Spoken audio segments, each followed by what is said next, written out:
it's hard to know. I was writing as a kid. Never treated it that seriously. It was just something it was just sort of a part of, like uh my breathing. It was only in the US that I saw that, some people can like writing is a career. Like some people make it into a career. Like I'm still like dubious when I say that, because it's just that it's a very hard life in terms of being able to earn money or a living. But still, anyway, it only became like a realistic thing that I could do in the US. And yeah, so my first, like, I took my first creative writing class, I think it was in 2001 or so. Yeah, at the Harvard Extension School. I remember that, in Boston. Yeah, I came here on my own. I didn't fully consider myself an immigrant for a long time. And I hadn't even, when I was first leaving, in 96, we still, like, I feel like when I left, I said goodbye forever. Because, never knew what was going to happen. People didn't plan that far ahead, right? But at the same time, I also, my whole family was back in Petersburg, so I hadn't given up on the idea of potentially returning there. And I spent, like, did a couple of longer trips, spending like periods of like 3 months back there a couple of times. I did that, and it wasn't until I think 2008 really that I gave up on that idea. And then honestly, I started to identify as an immigrant in 2014, the first year when I started to feel like I didn't have a country to return to. Well, in the US, one of the things that you learn very quickly is that everyone is from everywhere else, right? It is so common for people to move. And I was, an international student, so I ended up meeting kids from India, China, Jamaica, I mean, everywhere. And it's like, well, it's not a tragedy for them. I mean, right, the myth that I grew up with, that moving away from home is a tragedy, it's a loss, it's a permanent loss.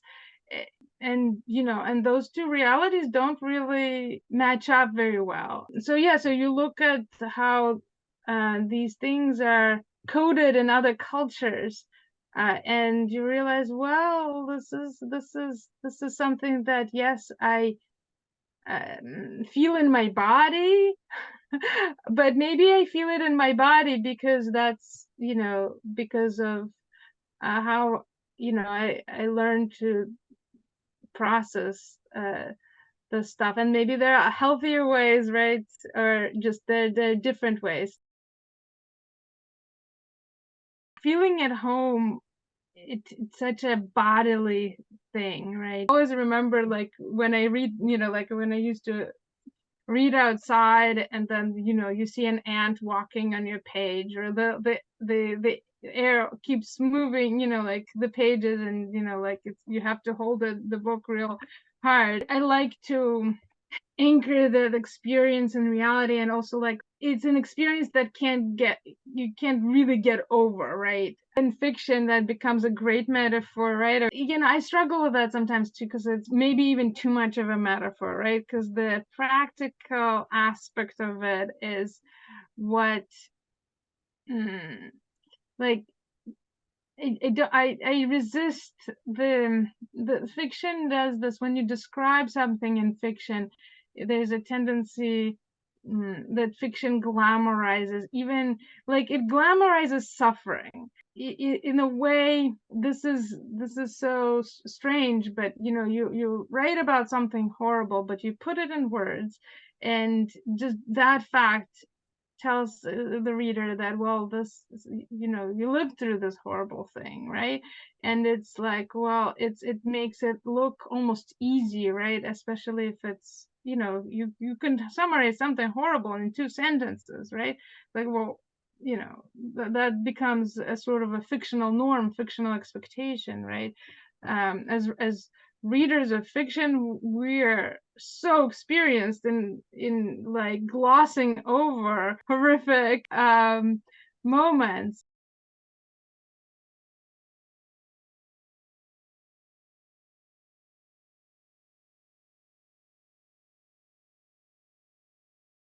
From what I remember, I did write a lot of poetry at the time, and it was all in male. It was grammatically male gendered, and it just that growing up as a reader, that's the language that I was taking in, and that's the language that I was putting out. Right? It was grammatically male gendered. It didn't occur to me that I'm trapped by my gender, and so like I'm gonna push back against it. When I took that first creative writing class, I remember people commenting that like my first story had to do, it was, somebody observing another character doing something, a very usual thing that happens in your first stories. But people in the workshop commented, how come, your narrator doesn't have a gender? We don't know, is this a woman or a man? Like but all of the questions were about my narrator instead of my character. They didn't care about my character story. They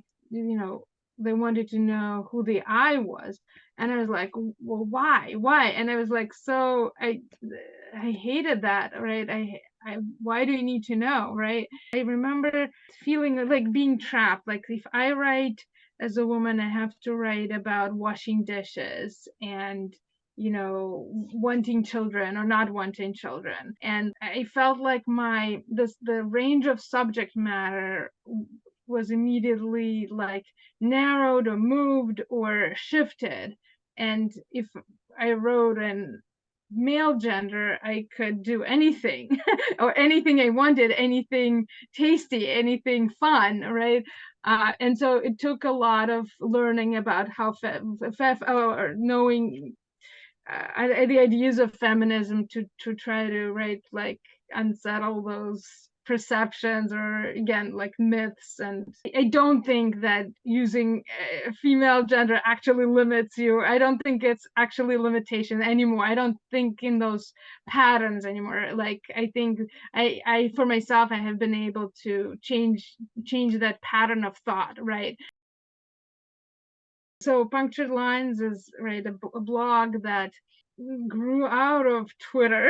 It grew out of Twitter, my Twitter friendship with Yelena Furman, who teaches Slavic at UCLA, or teaches in the Slavic department. In the US, Russian lit is its own thing, and it's very much, it's not the same Russian lit that we study in Russia, but in the US, for sure, nobody really knows female Russian writers. When people talk about Russian lit, it's very much there's an image of the Tolstoy with his beard. So like to say Russian literature, it's almost to say it's synonymous to saying like literature of white men, which is not untrue. I mean, but it's also not true. So we started this blog that is feminist, and we specifically look at the writing by women and the writing. We called it then. Think writers from underrepresented backgrounds, but that includes, I think, writers who are non-Russian, which is a lot. It's I don't even think it's necessarily fair to call it underrepresented, but underrepresented in the West for sure. It gets really complicated very quickly. And the other thing is queer writing as well. So like there's a lot of amazing queer writers coming out of various post-Soviet spaces. I think with the Slavic departments, people are starting to pay more and more attention to that space. But this is why Lena's and my partnership has been so wonderful. So she's an academic and I'm not. I love to read academic stuff sometimes, but it's hard for me. But my goal is to also reach to people who are not in academia, but who are fellow writers. But my point is, Russian lit is a genre, it's a very weird genre of American lit, and I don't know exactly what to do with it, but I definitely want people to know other facets of it.